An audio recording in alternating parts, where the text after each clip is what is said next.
you can think intellectually in a no-think way. That's the art.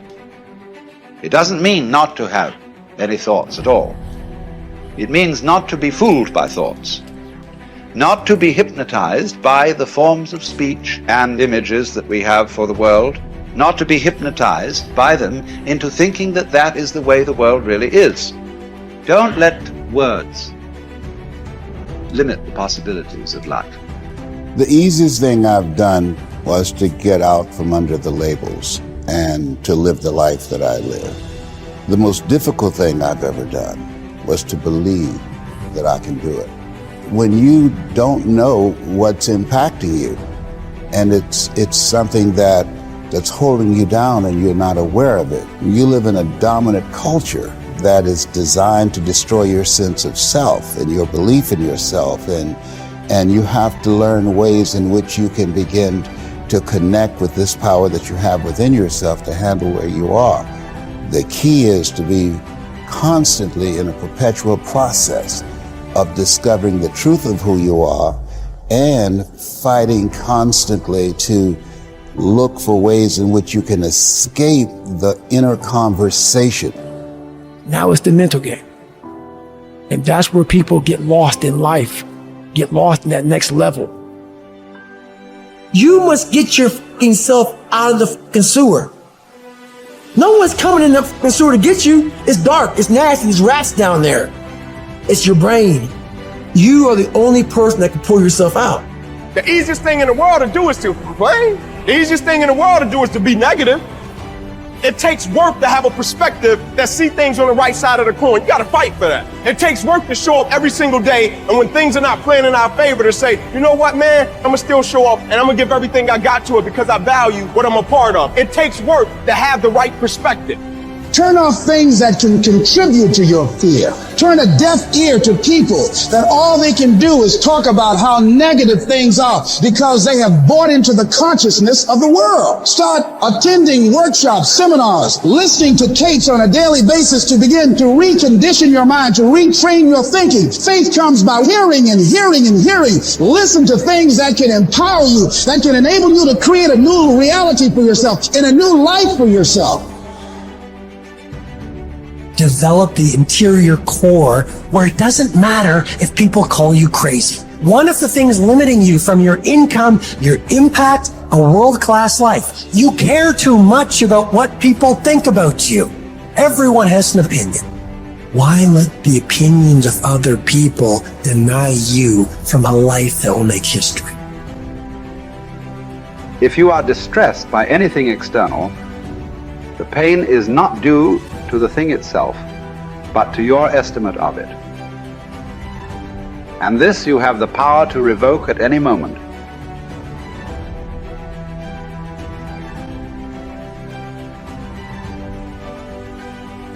To Epictetus, all external events are determined by fate and are thus beyond our control, but we can accept whatever happens calmly and dispassionately.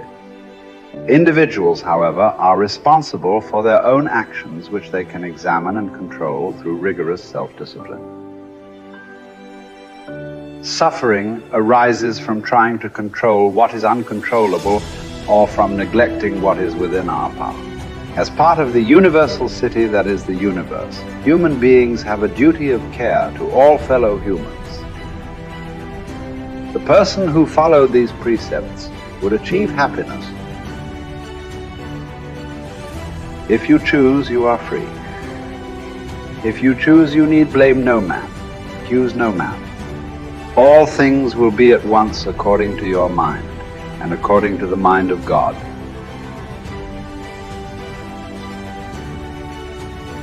Richard Wright said it best. He said, the impulse to dream has slowly been beaten out of me through the experiences of life. So when you live in a culture that is designed to destroy your sense of self, where you are marginalized, where you have a feeling of being hopeless and powerless, and you're terrorized. I remember going downtown with my mother, and I saw a water fountain. I think I was about 5 years old, and I ran and I drank from the water fountain. All of a sudden, she grabbed me by the neck and said, "Don't you ever do that again," and started punching me in the back of my head and my face, and got me down on the ground, was punching me relentlessly. And I said, "Mama, please, it's me, Mama, it's me," with this crazed look in her eyes.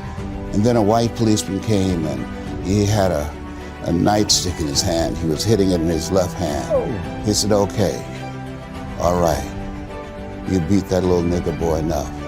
Now, I won't have to beat him with this nightstick." And he walked away laughing. And my mother broke down and started crying and saying, "Leslie, I'm so sorry. I'm so sorry." I said, "Mama, why'd you beat me like that?" She said, "These water fountains are for white only, son.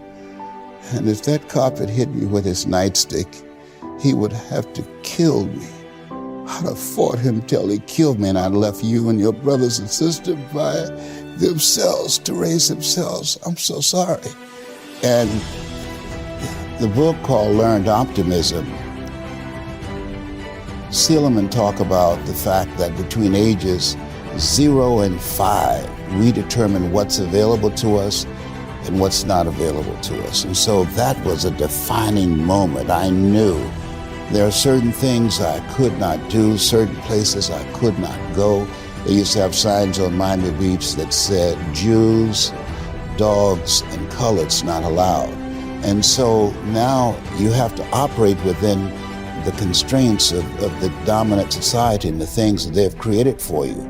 And it's a challenge to see yourself beyond that and to work to get outside of that, even after those laws have changed, because that has become so much a part of you. You unconsciously operate within the parameters of what has been put in place. Like you're driving on the expressway, the 405, and you'll get off on an exit that you weren't going in that direction, but you unconsciously did it because you've done it so many times that many people, because they're not making a conscious, deliberate, determined effort to think outside of what life has thrown at them, they end up doing the same thing over and over and over again. Einstein said that thinking that has brought me this far has created some problems that this thinking can't solve. And so through relationships, through reading, through studies, through goals and dreams beyond your comfort zone, it allows you to begin to live out of your imagination as opposed to out of your history. Disney said, the imagination is a preview of what's to come. And so as a kid, I dreamed a lot about taking care of my mother. I used to go with her to work to clean homes, and she kept her children, and she cooked for these wealthy families. My mother could bake a sweet potato pie so good you couldn't eat it with your shoes on. You had to take your shoes off so you could wiggle your toes. And I used to look at these big, beautiful mansions and said, "Mama, what is it, Leslie? When I become a man, I'm gonna buy you a big, beautiful home just like this." "Oh, you don't have to do this." I said, "I know, but you didn't have to adopt us either." And you did. And so I'm here with you because of two women. One gave me life, the other one gave me love. God took me out of my biological mother's womb and placed me in the heart of my adopted mother.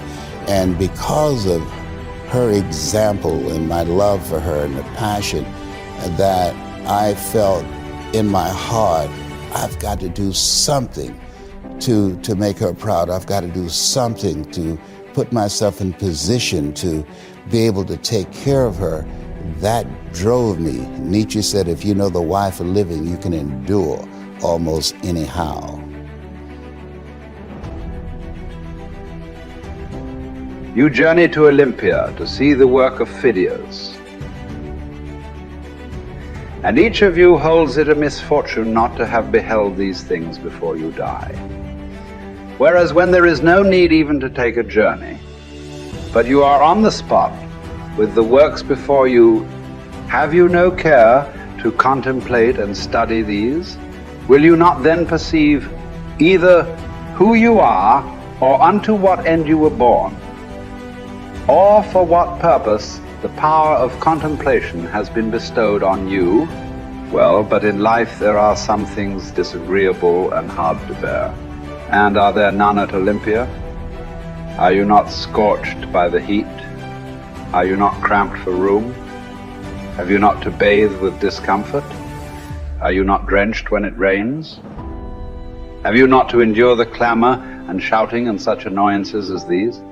Well, I suppose you set all this over against the splendor of the spectacle and bear it patiently. What then?